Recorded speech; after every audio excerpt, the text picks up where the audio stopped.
So today we're going to be running through some of the options that you can use when you're using your Redesign with Prima molds. These molds are just amazing because you can use them on so many different things. You can use them on your furniture, you can use them on Christmas decorations, you can use them on knobs and to put some bling on your furniture, because here in Australia we don't have all that beautiful fancy furniture that they seem to find everywhere in the States. Lucky things. So the molds are really fantastic for that. You can use resin and you can use clays, and I've used pretty much everything you can use, and to date my favorite products that I've found to use with them is the Darwi Clay. This is my all-time favorite because it doesn't shrink and it doesn't crack. So some of the other clays are fine. You get a bit of shrinkage and some cracking, and you can make that look really rustic, and it's great for if you're doing like pot plants or something that it doesn't really matter. But if you're doing a piece of furniture and you really want it to look authentic, then you really sort of don't want that cracking. Resin can be expensive, and it also can deteriorate your molds after a while, so I sort of try and steer away from that myself. But I found this Darwi Clay and I'm really liking that. The only problem is that on some of the finer pieces it's still really hard. It can to crack, just get it to stop cracking when you take it out the mold. So and I think that's just because they're so delicate. You know, it's not that the clay cracks so much as the piece is really quite fragile. So for that case scenario, I actually really like the hot glue gun. So I spent like half an hour the other day, hardly any time at all it seemed, and I just pumped out a whole lot of different molds here, because I like to have things on hand that I can play around with and try different things on. And I did those all with the hot glue gun, and I'll show you how to do that in towards the end. I'll just give you a quick demo on that. But what I wanted to do was show you that with your Darwi Clay, what it might actually look like if you leave it in the mold to dry. So I thought I'd see whether leaving it in to dry overnight or so would actually help with the cracking. So these ones I did yesterday, and they've been in sort of, you know, since yesterday afternoon. So I'm going to tip them out and see how we go.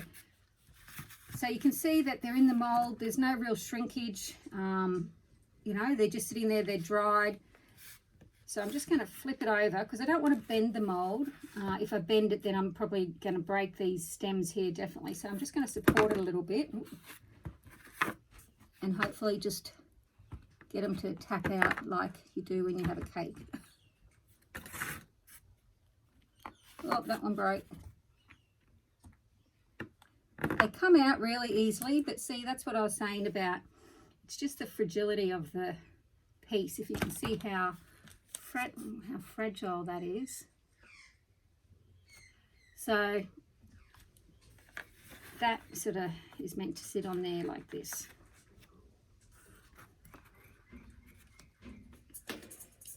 Hope you can see that okay. So these ones came out okay, except for that one, but you know, we can glue that together. What I also did was, I think when you use the hot glue gun, you sort of lose a little bit of the detail. So while it is great to have the glue gun as an option, I really think you lose some of the beautiful detail. You probably wouldn't even notice, except like if you were just looking at it as someone looking at the piece, you wouldn't notice so much. But when you know how much detail is in these beautiful molds, I think you then sort of pick it up. So I'll just pop this one out as well. This one I can see is already cracked. So I'm just going to lift it up.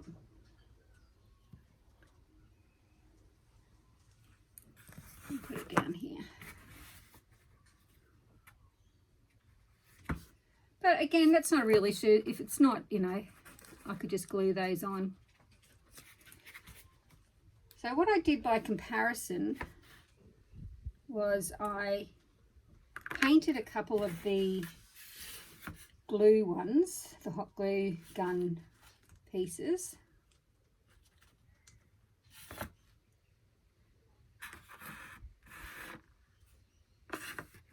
And so that you can see what I mean when I say you're missing a little bit of the detail. Look, I've broken that one too. So you just have to be really, really careful. So the glue is really, really better if you're doing these.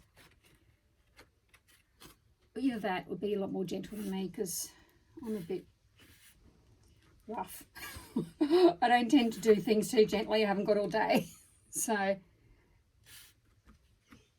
yeah, they still, you know, those fine pieces with the clay is still a bit of a problem even when it's dried. And it's even harder when you're trying to do it while it's still wet. So what I did over here, I'll show you, is, if you can see here, this is a piece that's actually got the Darwi Clay. Can you see all that beautiful detail in it? So, and then here it is next to the same piece that I've done with a glue gun and then painted over. So don't compare the colour sort of thing, but if you can see, I just think the detail is just more pronounced in the lovely clays. So where you can use the clay, I prefer to use the clay. But for those pieces that are going to be really, really fine and delicate, then the glue gun's really good. The glue gun's really quick too. It doesn't take long to actually make them. So what I did was actually made up a whole lot of pieces of just like the stems, and then the other pieces I can actually use, I could mix them with a clay piece. So here's another one. This is the glue gun and this is the clay. They're really easy to do, the bigger pieces with the Darwi Clay. You don't have to wait for them to dry to take them out. Just take a piece of clay out. Push all this over here.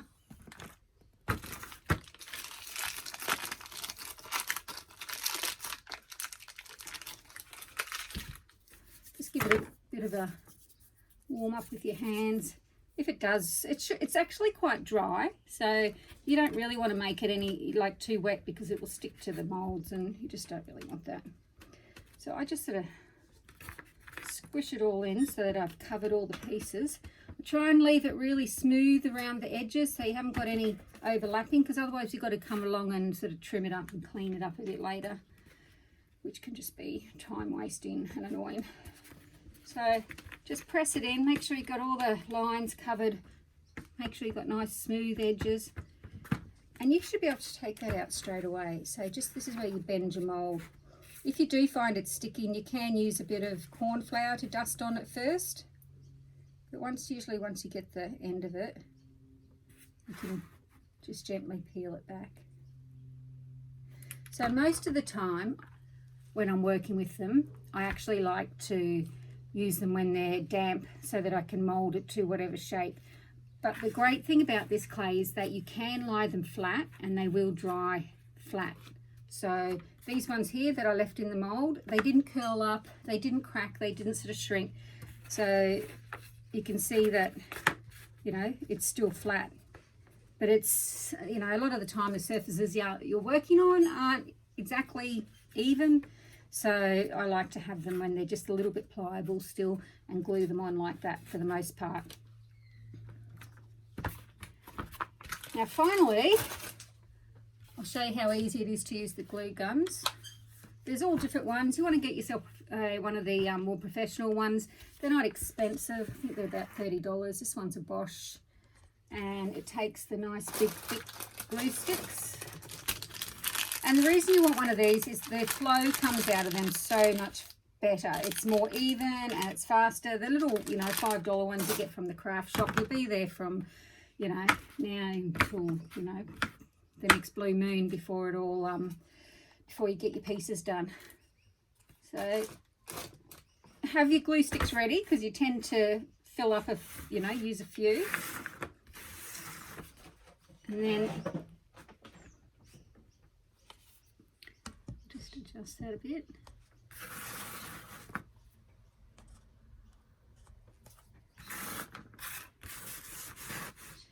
Okay, so if we're doing this leaf here, there you go.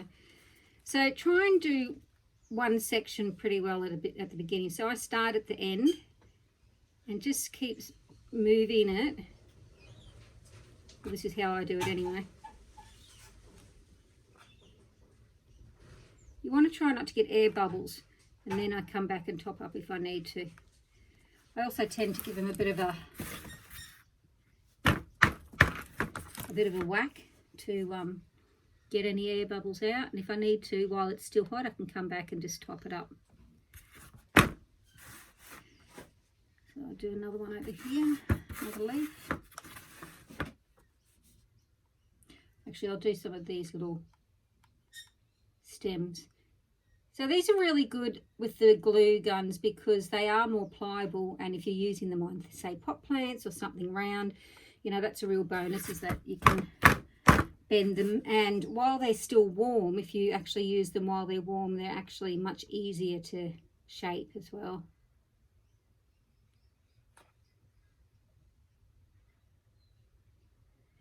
I actually push that little bit in a little bit faster as we keep going so that we've got nice even flow. So while I'm pulling the trigger, I've also got slight pressure, not too much because it's actually got to have time to heat. I've actually got slight pressure on that piece of glue stick there as well. Just a bit.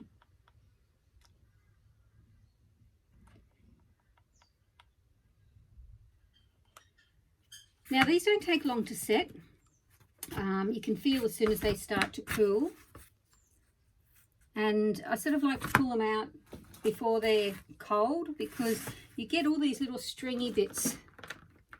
See all these little stringy bits that come on, and it's a lot easier to pull them off or to, you know, cut off any sort of overlapping edges and things while it's still quite warm. So when it's really warm, it's much easier to tidy them up. Try not to go over the edges of your mould, because then you actually have to, like that, because then you actually have to sort of cut them off when they're dry. So just keep a nice handy sharp pair of little scissors there to trim them up.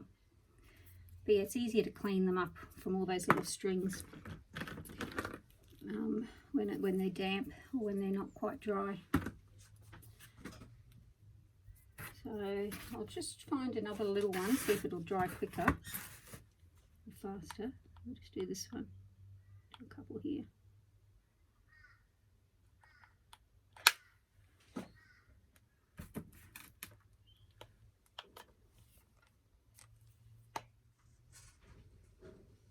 And you can tell when they're cooling down because underneath you can feel the heat coming through.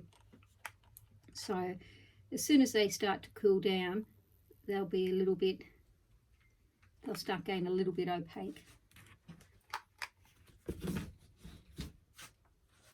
The glue guns can get really hot, so you do need to be careful you don't put it all over your fingers or you will get a blister or something. It's not something for the kids to play with. Let's see. You can see where that's even sort of starting to, it's not ready to come out yet, but you can see it's starting to. Oh, that's not right, stuck to my finger. So here's one that I've done, I'll take those out in a minute. Here's one that I've done and sort of painted up. This was a big leaf one. So that's what it looks like when it's got its, you know, just come out the mould. And you can do some, because they've sort of got ridges and things, you can do a bit of dry brushing and some glazing if you want, so that you can bring out the different parts. I usually like to glue them on and then paint them the colour that they're, like glue them on and then paint right over them and then paint them. Or if they're going to be something a totally separate colour to whatever I'm doing, then I like to paint them first with the same colour that's going to be on my piece, so that if there's any little bits showing down around the edges or at the back, like I usually paint the back as well, only because then I don't see that line of, you know, maybe glue or different colour coming through when I glue it on, you know, because it's not always completely level. You can see there, they're not totally level. Okay, so these ones here, I can feel that they've cooled down a bit, and you can already see how they're starting to change and go slightly opaque. So you can pull them out, and you can see how pliable that is still. And it's a really good time to pull off all those little bits, any extra sort of bits that shouldn't be there. And so if you had something that was really bendy that you were wanting to, that one wasn't, so that was, I did that one in two separate things. But if you had something that was really bendy, you could glue it on now. So just a nice strong wood glue, or, you know, I tend to use this one. It's called Well Bond, and it's a flexible glue. So I just sort of think with things that have got a bit of flexibility in them, or it allows for a little bit of movement, so I use them. So you can see that you can shape that if you wanted to. Okay.